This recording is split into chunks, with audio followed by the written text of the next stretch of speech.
नमस्कार दर्शक बंधु आज हेउची 3 तारिख मे मास रविवार आसंतु नजर पकाइबा आजिर खबर उपरे आपण माने जानिबा निहाती आवश्यक। आज आमे नै आसीछु आजिर 20टी सबुठु बड़ ओ ट्रेंडिंग खबर देश ओ विश्वर गुरुत्वपूर्ण अपडेट्स आपण माने एठी जानि परिबे। सेथि पई भिडियोटी शेष पर्यंत देखंतु कारण शेषरे थिबा खबरटी बहुत जरूरी अटे। खबर 1 मैट्रिक रिजल्ट 2026 एथरे पुओंकु पछरे पकाइले झियो पास कले 2,63,000 छात्री। चलित वर्षर मैट्रिक परीक्षा रिजल्ट प्रकाश पाइछि। शुक्रवार कटक बोर्ड ऑफिस ठारे रिजल्ट पुस्तिका उन्मोचन करिसेंती विद्यालय और गणशिक्षा मंत्री नित्यानंद गंड। चलित वर्ष पास हार 5.33% रहिथिबा बेले मोट 5,19,251 जन छात्र छात्री पास करिसेंती। बड़ कथा हैला एथर मैट्रिक परीक्षा रे करिसेंती झियो। मोट 2,63,222 छात्री उत्तीर्ण होइथिबा बेले 2,56,029 छात्र पास करिसेंती। सेही भली जिला हिसाब रे देखिले गजपति जिल्ला रे पास हार सर्वाधिक रहिछि जेतेबेले कि केन्दुझर जिल्ला रे पास हार सर्वनिम्न रहिछि। एथर 3310 स्कूल 100% स्कोर करिसेंती। खबर 2 34 वर्ष परे बदलिबो नियम। जमी जमा रेकर्डिंग पई आसीबो नुआ एसओपी आई राज्य रे सरकारी एवं बेसरकारी जमीर रेकर्डिंग प्रक्रिया को अधिक सरल और पारदर्शी करिबा पई ओडिशा सरकार एक बड़ पदक्षेप ग्रहण करिसेंती। वर्तमान प्रचलित स्टैंडर्ड ऑपरेटिंग प्रोसीजर एसओपी रो पुनर्विचार और संशोधन पई राजस्व और विपर्यय परिचालना विभाग पक्षरु एक उच्चस्तरीय कमिटी गठन करा जायछि।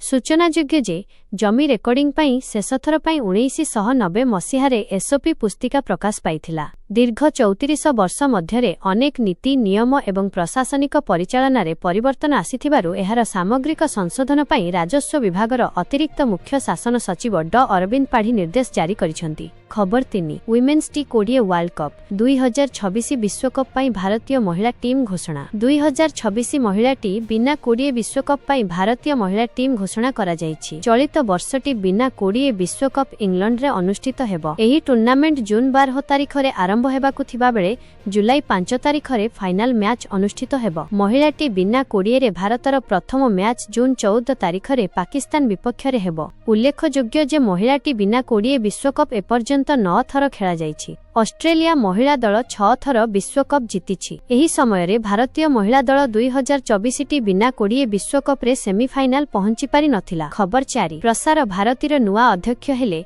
प्रसून जोशी। केन्द्रमंत्री अश्विनी वैष्णव जणाइले शुभेच्छा। प्रसिद्ध गीतिकार लेखक तथा जोगाजोग विशेषज्ञ प्रसून जोशी भारतर सार्वजनीन प्रसारण संस्था प्रसार भारतीर नूतन अध्यक्ष भावे नियुक्त होइछन्ति। शनिवार सूचना और प्रसारण मंत्रणालय पक्षरु एही गुरुत्वपूर्ण घोषणा करा जायछि। साहित्य विज्ञापन सिनेमा एवं जनसंपर्क क्षेत्र रे प्रसूनक अतुलनीय अवदान रहिछि। तांकर प्रभावशाली लेखनी एवं गभीर सांस्कृतिक ज्ञान पई से समग्र देशरे परिचित। भारतीय गणमाध्यमर आधुनिक रूपरेख प्रस्तुत करिबारे तांकर प्रमुख भूमिका रहिछि बोली सरकारी विवृत्ति रे कुहा जायछि। खबर 5 मे 4 रे मुख्यमंत्री जन अभियोग शुणाणी बंद। आसंता सोमवार मे 4 रे मुख्यमंत्री जन अभियोग शुणाणी कार्यक्रम बंद रहिबो। प्रचंड खरा जोगु सोमवार मुख्यमंत्री जन अभियोग शुणाणी कार्यक्रम बंद रहिबो। ए संपर्क रे साधारण प्रशासन और साधारण अभियोग विभाग पक्षरु सूचना दिया जायछि। परवर्ती अभियोग शुणाणीर तारीख जनसाधारण संवादपत्र तथा अन्य गणमाध्यम जरिया जणाई दियाजिबो बोली कुहा जायछि। खबर 6 महानदी जल विवाद मामला रे ट्रिब्यूनाल रे हेला गुरुत्वपूर्ण शुणाणी। महानदीर संगृहीत जल बाबद रे वैषयिक कमिटीर जुग्म स्वाक्षरित रिपोर्ट दाखल। रिपोर्ट को ओडिशा मुख्यमंत्री मोहन माझी और छत्तीसगढ़ मुख्यमंत्री विष्णुदेव साय अनुमोदन देइछन्ति। दुई राज्यर मुख्यमंत्री और एडवोकेट जेनेराल को ट्रिब्यूनाल प्रशंसा करिछन्ति। आपोस कथावार्ता माध्यम रे महानदी जल विवादर समाधान आशा उज्ज्वल रहिछि। आसंता 30 तारिख मध्यरे दुईटी बैठक हेबो। वैषयिक कमिटी और लीगल टीम बैठक करिवे। एथिरे जलराशि बंटन उपरे आलोचना करिबाकू ट्रिब्यूनालक निर्देश रहिछि। आसंता मे 30 रे परवर्ती शुणाणी हेबो। खबर 7 मे 2 सप्ताह रे लघुचाप संभावना बात्या रूप नेबा आशंका। पाणीपाग मॉडल अनुसार मे 11 रु 15 तारिख मध्यरे दक्षिण पूर्व बंगोपसागर एवं एहार आखपाख अंचल रे एक घूर्णिबलय सृष्टि होई पारे। परवर्ती समय रे एहा धीरे धीरे घनीभूत होई लघुचाप क्षेत्र रे परिणत हेबार आशंका रहिछि। आगामी दिनरे एही सिस्टम आहुरी सक्रिय होई सामुद्रिक बात्या बा साइक्लोन रूप नै पारे बोली मॉडल सुचाइछि। वायुमंडल रे वर्तमान जेउ भली अस्थिरता देखा देउछि ताहा एक शक्तिशाली सिस्टम सृष्टि पई अनुकूल परिवेश सृष्टि करूछि। तेबे एही पाणीपाग सिस्टमर गतिविधि किंबा बात्या संभावना नै भारतीय पाणीपाग विभाग आईएमडी पक्षरु एपर्यंत कौनसी आनुष्ठानिक पूर्वानुमान किंबा स्पष्टीकरण दिया जाय नाही। खबर 8 हठातरु असामान्य अलार्म शब्द लोके आतंकित। आपण भयभीत हुअन्तु नाही, कारण एहा थिला केंद्र सरकारक जातीय विपर्यय परिचालना प्राधिकरण एनडीएमए द्वारा पठा जाइथिबा एक परीक्षामूलक टेस्ट मेसेज। आज सारा देश रे NDMA wireless emergency alert system रे जांच करा जाइछि। देशर नागरिक माननकु दुर्घटना समय रे तुरंत सतर्क करिबा पई भारत सरकार निजस्व इंडिजेंस प्रजुक्ति रे तयारी सेल ब्रॉडकास्ट मेसेजिंग सिस्टम आरंभ करिसंती। आज पूर्वाह्न 11:43 रे केंद्र सरकार प्राय समस्त मोबाइल व्यवहारकारी को एही परीक्षामूलक संदेश पठाइर कार्यक्षमता जांच करथिले। खबर 9 प्रबल वर्षा सह हेबो घड़घड़ी एसबु जिला को सतर्क कराइला पाणीपाग केंद्र 3 घंटा पाई। प्रबल वर्षा और घड़घड़ी नहीं सतर्क सूचना जारी करिछि भुवनेश्वर स्थित आंचलिक पाणीपाग केंद्र। विशेषकर कटक और भुवनेश्वर को वार्निंग जारी करिछि पाणीपाग विभाग। 3 घंटिया सतर्क सूचना जारी करिछि पाणीपाग विभाग। ढेंकानाल, जाजपुर, भद्रक, नयागढ़, कंधमाल को सतर्क सूचना जारी करथिबा बेले उपकूल केन्द्रापड़ा, जगतसिंहपुर और पुरी जिला को मध्य सतर्क कराइछि पाणीपाग केंद्र। खबर 10 बैंकिंग व्यवस्थार अवहेला नहीं केंद्र अर्थमंत्री को विरोधी दल नेता नवीन पट्टनायक लिखिले चिठी। मानविकता परिहास। बैंकिंग व्यवस्थार चरम अवहेला नहीं केंद्र अर्थमंत्री निर्मला सीतारमण को नवीन पट्टनायक चिठी। केन्दुझर जिले में घटिथिबा एक अत्यंत अमानवीय घटना को नहीं पूर्वतन मुख्यमंत्री तथा विरोधी दल नेता नवीन पट्टनायक गभीर दुख प्रकाश करने सह निर्मला सीतारमण को जरूरी पत्र लिखिछंती। नवीन अत्यंत क्षोभर सह गत एप्रिल 27 तारिख रे केन्दुझर जिला ओडिशा ग्राम्य बैंकर मालीपोसी शाखारे घटिथिबा एक अत्यंत दुर्भाग्यजनक घटना विषय रे अवगत कराइछंती।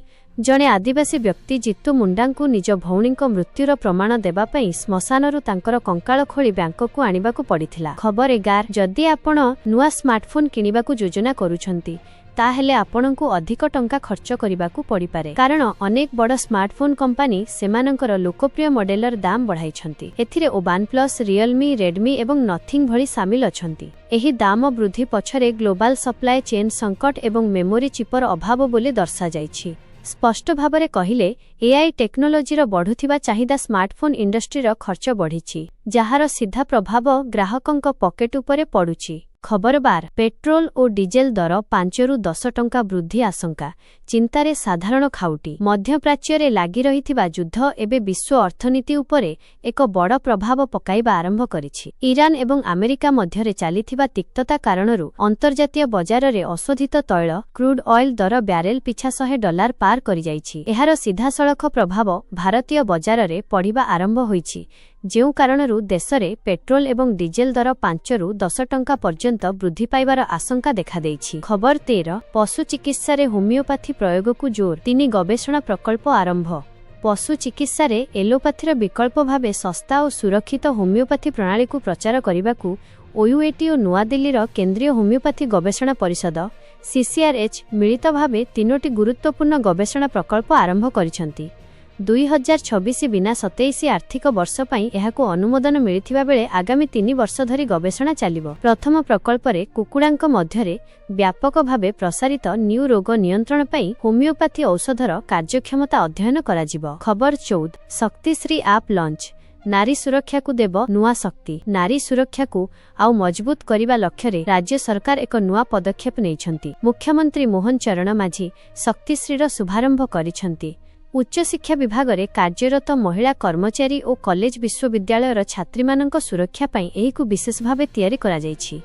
एही माध्यम रे महिला माने कोनोसी अघटन किंबा असुविधा समय रे सत्वर अभियोग दाखल करि परिबे। रे 24/7 अलर्ट सिस्टम रहिछि, जहा जरूरी समय रे संपृक्त कर्तृपक्षन को तुरंत सूचना पहुंचाइबो। खबर 15 आज शनिवार मई 2 तारिख रे भारतर खुचुरा बाजार रे सुना मूल्य प्रायतः अपरिवर्तित रहिछि। प्रमुख सहर गुड़िकरे 24 क्यारेट एवं 22 क्यारेट सुना मूल्य प्रायतः स्थिर रहिछि। Multi commodity exchange of India MCX सप्ताहांत पई बंद रहिछि, तेणु लाइव वाणिज्य तथ्य उपलब्ध ଉପଲବ୍ଧ ନାହିଁ। ପୂର୍ବ ବନ୍ଦ ସ୍ତର ଆଧାରରେ ସୁନା ପ୍ରତି 10 ଗ୍ରାମ 1.5 ଲକ୍ଷ ଟଙ୍କା ଉପରେ ରହିଛି। ଖବର 16 ସୁଭଦ୍ରା ଯୋଜନା 4ରେ ବଞ୍ଚିତ ହିତାଧିକାରୀଙ୍କୁ ମିଳିବ ସୁଭଦ୍ରା ଟଙ୍କା। ଏତିକି ମହିଳା ହେବେ ଉପକୃତ।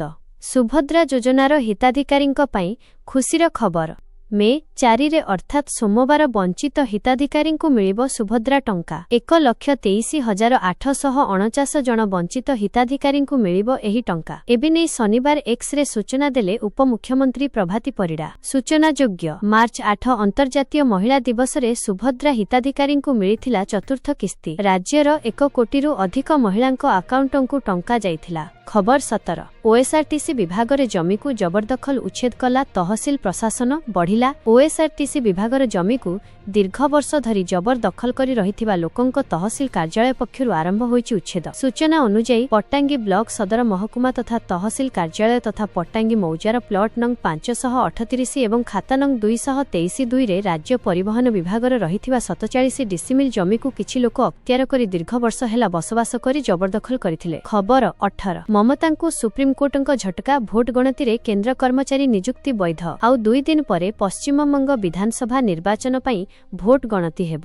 294 ସିଟ୍ରେ ନୂଆ ବିଧାୟକ ବାଛିବେ ବଙ୍ଗ ଭୋଟର। ଭୋଟ ଗଣତି କେନ୍ଦ୍ରରେ କେନ୍ଦ୍ର ସରକାରଙ୍କ ଅଧିକାରୀ ଏବଂ କର୍ମଚାରୀ ନିୟୋଜିତ ହେବେ। ସୁପ୍ରିମକୋର୍ଟ ମଧ୍ୟ ଭୋଟ ଗଣତିରେ କେନ୍ଦ୍ର ସରକାରୀ କର୍ମଚାରୀଙ୍କ ନିଯୁକ୍ତି ନିୟମର ଉଲ୍ଲଂଘନ ନୁହେଁ ବୋଲି କହିଛନ୍ତି। ଏହାସହ ଘଟଣାକୁ ନେଇ ନୂଆ ଆବେଦନର ଆବଶ୍ୟକତା ନଥିବା ଖଣ୍ଡପୀଠ ପ୍ରକାଶ କରିଛନ୍ତି। ଖବର 19 ଇରାନ ଡିଲ୍ ଆମେରିକା ସହିତ ଆଲୋଚନାରେ ପ୍ରମୁଖ ବ୍ୟକ୍ତି। କିଏ ସେହି ଆବାସ ଆରାକଚି ଜାଣନ୍ତୁ। ଇରାନର ବୈଦେଶିକ ମନ୍ତ୍ରୀ ଆବାସ ଆରାକଚି ଇରାନ ଏବଂ ଆମେରିକା ମଧ୍ୟରେ ଚାଲିଥିବା ଯୁଦ୍ଧବିରତି ଆଲୋଚନାରେ ଏକ ଗୁରୁତ୍ୱପୂର୍ଣ୍ଣ ଭୂମିକା ଗ୍ରହଣ କରି ବର୍ତ୍ତମାନ ଖବରର ଶିରୋନାମାରେ ଅଛନ୍ତି। ତାଙ୍କୁ ଜଣେ ମହାନ ଡିଲ୍ ଭାବରେ ବିବେଚନା କରାଯାଏ, ଯାହାଙ୍କ ପାଖରେ ଚ୍ୟାଲେଞ୍ଜିଂ ପରିସ୍ଥିତି ମଧ୍ୟରେ ମଧ୍ୟ ଆଲୋଚନାକୁ ଆଗକୁ ବଢ଼ାଇବାର କ୍ଷମତା ଅଛି। ଖବର 20 ବେଦାନ୍ତ ଉପରେ କଡ଼ା କାର୍ଯ୍ୟାନୁଷ୍ଠାନ। ବେଆଇନ ପାଣି ଉଠାଣ ପାଇଁ 233 କୋଟିରୁ ଅଧିକ ଟଙ୍କାର ଜରିମାନା। ଓଡ଼ିଶାର ଝାରସୁଗୁଡ଼ା ଜିଲ୍ଲାରେ ବେଆଇନ ଭାବେ ପାଣି ବ୍ୟବହାର ଅଭିଯୋଗରେ ଶିଳ୍ପ ସଂସ୍ଥା ବେଦାନ୍ତ ଲିମିଟେଡ୍ ଉପରେ ଶନିବାର ଦିନ 233.11 କୋଟି ଟଙ୍କାର ମୋଟା ଅଙ୍କର ଜରିମାନା ଲଗାଯାଇଛି। ବୁର୍ଲା ଜଳସେଚନ ବିଭାଗର ଅଧୀକ୍ଷଣ ଯନ୍ତ୍ରୀ ଏହି ଜରିମାନା ଅର୍ଥ ପୈଠ କରିବା ପାଇଁ କମ୍ପାନୀକୁ ନୋଟିସ୍ ଜାରି କରିଛନ୍ତି।